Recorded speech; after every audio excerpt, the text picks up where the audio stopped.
The biting December wind howled through the streets of Denver, cutting through Jack Peterson's threadbare jacket like it wasn't even there.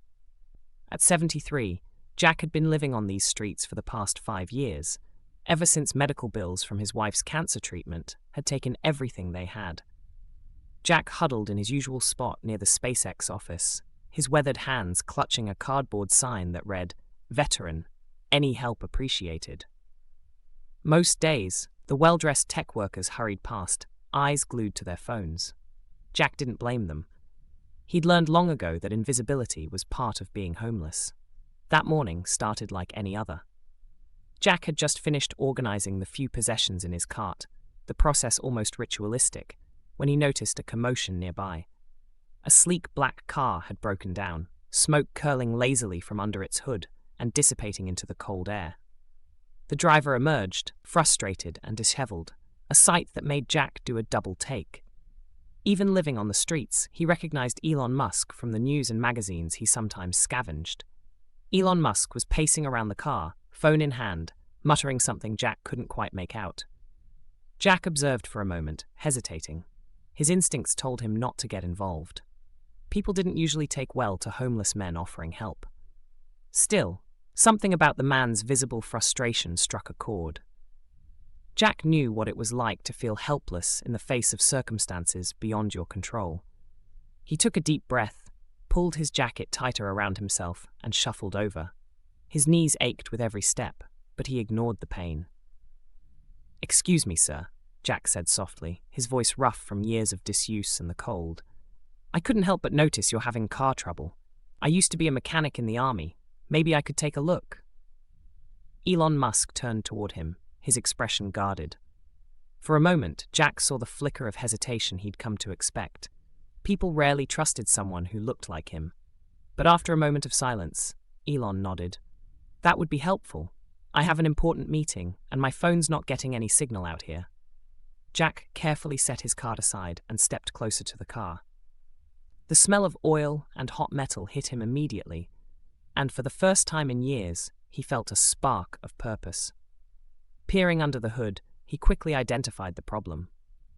The cooling system had a leak, something he'd seen plenty of times before. His stiff arthritic fingers moved slowly but methodically as he explained, "Your cooling system's got a leak. I can do a temporary fix that'll get you to your meeting. It won't last forever, but it'll hold for now."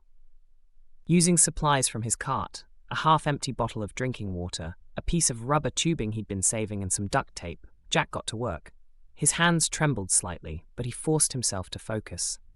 The cold bit at his exposed skin, but the familiar rhythm of repair work brought back memories of his younger days. 20 minutes later, he wiped his hands on his jacket and stepped back. "Try it now," he called out. The engine roared to life, smooth and steady. Elon's eyebrows shot up, and a small smile tugged at the corner of his mouth. "That's impressive," he said, glancing at his watch. "You just saved me from missing a crucial meeting. How much do I owe you?" Jack shook his head. "Nothing, sir. Just happy to help. My daddy always said helping others is its own reward." Elon studied him for a moment, his gaze lingering on Jack's worn clothes and the cart sitting nearby. "At least let me give you something for your trouble," he insisted, reaching for his wallet. Jack raised a hand to stop him. "Really, it's fine," he said, already shuffling back toward his spot. "Just glad I could be useful again." "Wait," Elon called after him. Jack turned back, his expression cautious. "What's your name?" "Jack Peterson, sir." "Well, Jack Peterson," Elon said, stepping closer. "I don't believe in coincidences. Would you tell me your story?" Jack hesitated, but there was something about the man's tone, earnest and curious, that made him stay.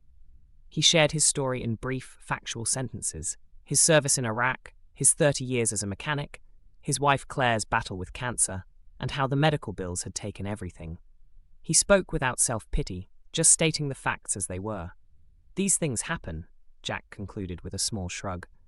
"Can't change the past." Elon was silent for a moment, then reached into his pocket and pulled out a business card. "Jack, I'm already running late for my meeting, but I want you to go to this address tomorrow morning at 9 a.m. Ask for Rebecca in HR. Will you do that for me?" Jack took the card carefully, studying it as though it might disappear. "I don't want charity, sir." "It's not charity. It's an opportunity, one you've earned through your skills and character.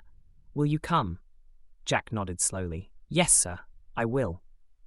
That night, Jack could hardly sleep.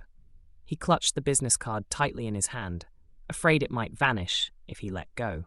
When dawn broke, he used the last of his saved quarters at a public restroom to clean up as best he could.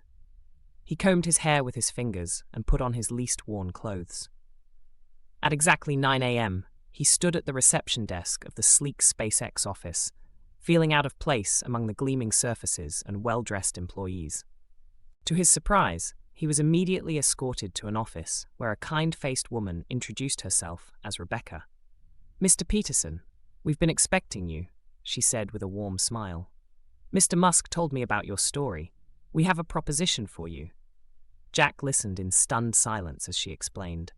They were offering him a position as a senior maintenance advisor for SpaceX's experimental vehicle division. His decades of mechanical experience would be invaluable in helping them develop systems that were more accessible for traditional mechanics. We'll provide temporary housing while you get back on your feet, Rebecca added, and your medical benefits will start immediately.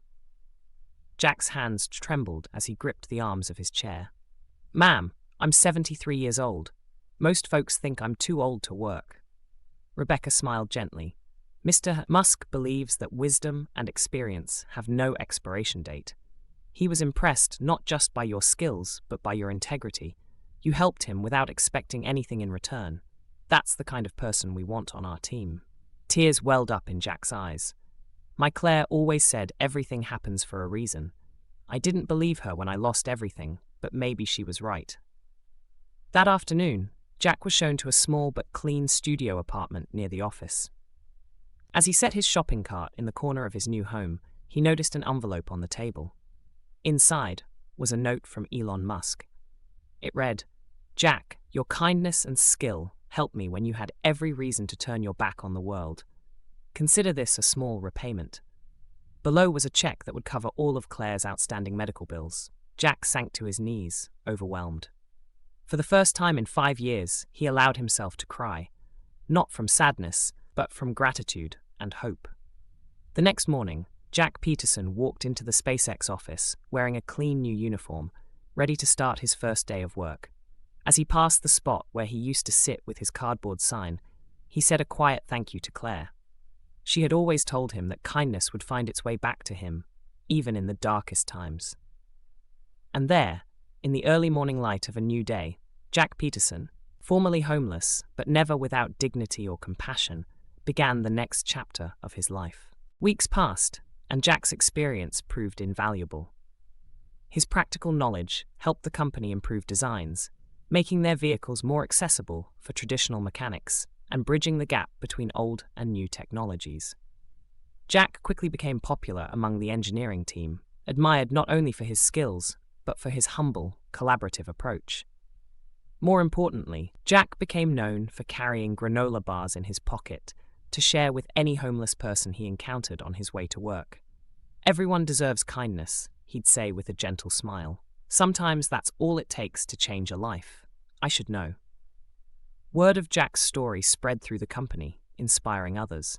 Soon, SpaceX employees began volunteering at local shelters, and the company started a program to train and hire veterans and elderly workers who had fallen on hard times. When asked about his remarkable change in fortune, Jack would just shake his head modestly. The real blessing wasn't getting the job or the money, he'd say. It was being reminded that I still had something to offer the world. Sometimes we all need someone to believe in us, even for just a moment, to help us believe in ourselves again. Every year on the anniversary of that fateful morning, Jack returned to his old spot near the SpaceX office. But instead of asking for help, he spent the day offering it to others, proving that the cycle of kindness never truly ends. It just takes on new forms. Jack Peterson, the homeless veteran who helped without hesitation, became a living testament to the power of compassion and the truth that it's never too late for life to surprise you with its capacity for change.